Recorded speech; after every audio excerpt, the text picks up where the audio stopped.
बिस्मिल्लाहिर्रहमानिर्रहीम। अस्सलाम वालेकुम। Dear first year English students, बेहतरीन बात तो यही होती है कि आप डे वन से ही एग्ज़ाम की तैयारी करें। अगर आप किसी भी वजह से एग्ज़ाम की तैयारी अब तक सही तरीके से नहीं कर सके तो ये 2 हफ्ते आपके लिए इंतहाई अहम है, बल्कि आपकी पूरी ज़िंदगी के लिए इंतहाई अहम है। तो इन 15 डेज़ को बहुत ही अच्छे तरीके से गुजारने के लिए, बेहतरीन तैयारी करने के लिए ये 7 डेज प्लान पर आप काम करें। इंशाल्लाह आपके अच्छे नंबर आ जाएंगे। सो डियर स्टूडेंट्स, तैयारी तो बहरहाल आपने ही करनी है, लेकिन अगर आप इनको इस तरतीब से याद करेंगे तो आपको यकीनन फ़ायदा होगा। तो डियर स्टूडेंट्स, मैं आपको बताने वाला हूँ कि सबसे पहले आप कौन सा काम करेंगे जो कि आपको ज़्यादा फ़ायदा देगा, और सबसे आखिर में कौन सा काम करेंगे जिसमें कम फ़ायदा है। और इसमें भी मैं बताऊंगा कि आप मोस्ट इम्पोर्टेंट चीज़ें कौन सी करेंगे और फिर उसके बाद इम्पोर्टेंट चीज़ें कौन सी करेंगे। छोड़नी अपनी ये चीज़ें नहीं है।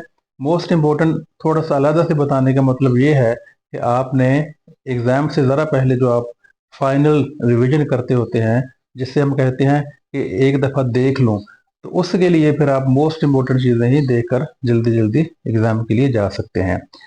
Wish you best of luck अभी से। तो डे वन में आपने याद करनी है moral stories. Story on a moral, ये 10 नंबर की होती है और आपको पेपर में 2 दी जाती हैं। तो मैं आपको बताने वाला हूं कि मोस्ट इंपोर्टेंट स्टोरीज आपने कौन सी करनी है। Honesty is the best policy, the hare and the tortoise, three friends and a bag of gold, a friend in need is a friend in deed, the foolish tag, strange hen, और फिर thirsty crow. ये बहुत ही अहम है। इंशाल्लाह इन्हीं में से 2 आ जाएंगी। फिर भी आप एहतियातन, क्योंकि 10 नंबर हैं, बहुत ही अहम है, तो इसके बाद ये भी आप कर लें। A lamb and a wolf, a stitch in time saves 9, और a rolling stone gathers no moss, और don't build castles in the air. ठीक है, ये तरतीब के लिहाज से मोस्ट इम्पोर्टेंट से इम्पोर्टेंट की तरफ एक तरतीब है। ठीक है, तो इसमें स्टोरीज आपने कैसे लिखनी है, इन सारी चीज़ों पर अलग-अलग से वीडियोस इस चैनल पर मौजूद हैं, आप देख सकते हैं। लिंक्स वीडियो के डिस्क्रिप्शन बॉक्स में मिल जाएंगे। तो एक मेरी अभी मैं जो शेयर करूंगा ना, मेरी इस वीडियो में, मेरी जो शेयर करदा वीडियो में स्टोरी से पहले एक पैराग्राफ दिया गया है जो कि आप हर स्टोरी से पहले लिख सकते हैं। तो कम वक्त में ज़्यादा आपकी तैयारी हो जाएगी और स्टोरी लेंथी हो जाएगी, जिससे आपके नंबर अच्छे आएंगे। 8 से 9 नंबर आपके आ सकते हैं। डे टू को आप करेंगे एप्लीकेशंस। तो ये स्टूडेंट्स, मैंने वीडियोस अपलोड की हुई हैं इस चैनल पर, उसमें मैंने साबित किया है कि एप्लीकेशन को याद करना लिखना आसान है। नंबर उतने ही आते हैं। स्टूडेंट्स ये जहन से निकाल दें कि लेटर में नंबर ज़्यादा आते हैं, बल्कि लेटर ज़्यादा याद करने पड़ते हैं, इसमें ज़्यादा ख्याल करना पड़ता है। स्टूडेंट्स गलतियाँ ज़्यादा करते हैं, नंबर बजाय ज़्यादा के कम आते हैं, और टाइम भी ज़्यादा लगता है याद करने में भी लिखने में भी। तो बहरहाल एग्जामिनेशन पॉइंट ऑफ व्यू से आपके लिए बेहतरीन है एप्लीकेशन। तो उसके लिए डियर स्टूडेंट्स, आप new English grammar and composition की जो बुक है ना, वो आप फॉलो करेंगे। वो फर्स्ट ईयर पर बिल्कुल एप्लीकेबल है, पिछले साल भी वहीं से पेपर आया था। तो वो 18 एप्लीकेशन हैं, तो सारी की सारी करनी पड़ेंगी, क्योंकि हम लेटर छोड़ रहे हैं ना। लेटर और एप्लीकेशन में चॉइस होती है, तो हम एप्लीकेशन याद कर रहे हैं, इसलिए हम इन्हें छोड़ नहीं सकते कि कोई 7-8 कर लें। तो सारी करनी है। इसमें आप परेशान ना हो। जो पुरानी एप्लीकेशन पहले प्रोफेसर करवाते हैं ना, वो भी हैं और नई भी हैं। तो जो चंद एक एप्लीकेशन आम बुक्स में नहीं मिलती, हेल्प बुक्स में, वो मैंने इस चैनल पर अपलोड की हुई हैं, वो भी आप देख सकते हैं। तो उसमें मोस्ट इंपॉर्टेंट कौन सी हैं? फाइन कंसेशन, फाइन रेमिशन यानी कि जुर्माना माफी की, फी कंसेशन फीस माफी की, कॉलेज लिविंग सर्टिफिकेट, ठीक है, सब्जेक्ट चेंज, सब्जेक्ट और ग्रुप चेंज। इसके बाद छुट्टी की दरखास्त, इसे आप मेडिकल लीव भी कह सकते हैं और अकेला लीव भी कह सकते हैं, और स्कॉलरशिप वाली। ठीक है, ये मोस्ट इम्पोर्टेंट है। इसके अलावा आपने miss behaviour in the class के लिए अपॉलॉजी करनी है, और और भी मैं अभी आपके सामने स्क्रीन पर लिख दूंगा और कौन कौन से आपने एप्लीकेशन करनी है। इसके बाद डे 3 में आप करेंगे, इसमें भी तरतीब वही है, पहले मोस्ट इम्पोर्टेंट फिर इम्पोर्टेंट। डे 3 में आप याद करेंगे स्टूडेंट्स प्ले, 1 एक्ट प्ले। इसमें आप 3 में से कोई 2 प्ले करेंगे तो आपके 5 सवाल हल हो जाएंगे, ठीक है ना। 5 सवाल आपने हल करने हैं, 7 या 8 सवाल देते हैं। तो आपने प्ले नंबर 1 करना है लाजमी, प्ले नंबर 2 और 3 में आपकी चॉइस है। बल्कि अब तो आपने किए होंगे ना, अब तो आप फाइनल रिवीजन कर रहे हैं। तो प्ले 1 ना छोड़िएगा, उसमें जो करेक्टर्स हैं वो भी आप याद करेंगे। मेरे प्लेस पर भी वीडियोस वीडियोस इस चैनल पर मौजूद है। अगर आपने कहीं से याद नहीं किया तो मेरी इस वीडियोस में आप याद कर लें, सवालात वहाँ हैं। तो प्लेज में कोई ट्रांसलेशन नहीं आती, आपने सिर्फ सवाल करने हैं, राइट। पहला प्ले करें, इसके बाद दूसरा करें या तीसरा, इसमें से कोई एक प्ले के सवालात अच्छे तरीके से याद करें। डे 4 में आप करेंगे शॉर्ट स्टोरी नंबर 1 to 8 के सवाल या 9 तक। इसमें स्टूडेंट्स आपने क्वेश्चन नंबर 3 के तमाम सवाल करने हैं, जो कि आमतौर पर 7, 8, 9, 10 होते हैं, और क्वेश्चन नंबर 4 के 3-4 सवाल होते हैं, वो भी आपने याद करने हैं। ये रिवाज पड़ा हुआ है कि वो आप याद नहीं करते, तो स्टूडेंट्स जो अगर तो मिस गाइड ना हो आप, वो सवाल भी करें आप, ठीक है।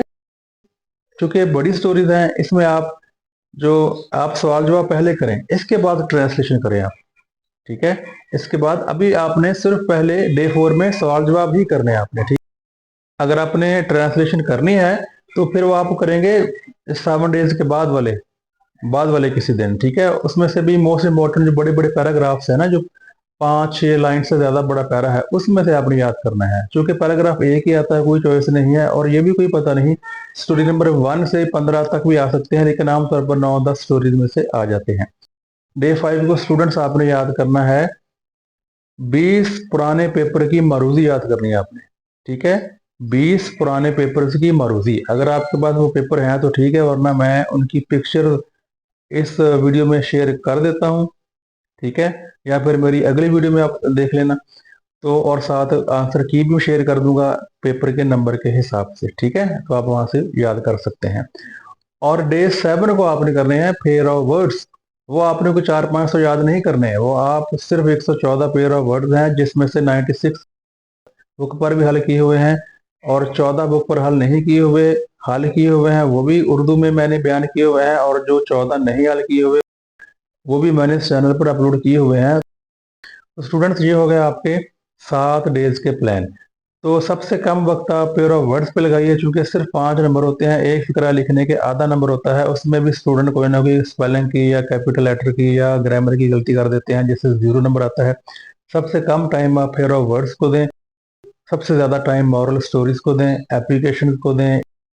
इसके बाद जो बचे हुए दिन हैं, तो स्टूडेंट फिर आप इसी तरतीब के साथ रिविजन कर सकते हैं, कि जैसा कि मैंने ये तरतीब बताई है, ठीक है। और इस चैनल पर पेपर कैसे हल करना है, कैसे नंबर ज्यादा लेते हैं, कौन कौन सी चीज पेपर में चेक की जाती है, सारी वीडियो इस चैनल पर मौजूद है। आप फर्स्ट ईयर इंग्लिश की प्ले लिस्ट चेक कर सकते हैं।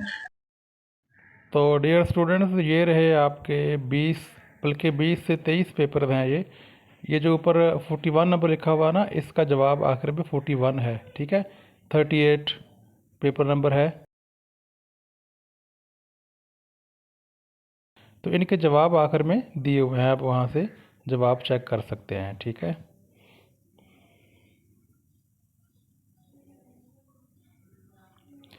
आप यहाँ से ये सवाल देखें, इनके स्क्रीनशॉट्स ले लें, ठीक है ना। लैंडस्केप बोर्ड में करके ना मोबाइल को स्क्रीनशॉट लें, ताकि आपको बड़ा नज़र आए फ़ॉन्ट।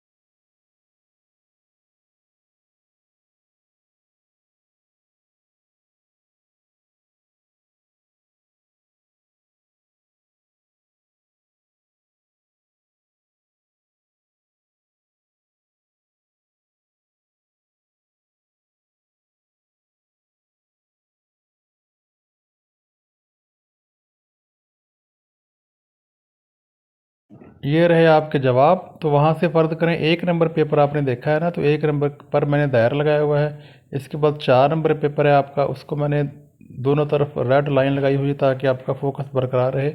इस तरीके से ये 19, 20, 23, 25, 26, 29, 30, 32, 33, 36, 35, 36 और 38, 41, 42 ये आपके पेपर्स हैं। उम्मीद है ये सारी वीडियो आपको पसंद आई होगी। Meet you soon with the next video. Wish you best of luck. अल्लाह हाफिज़।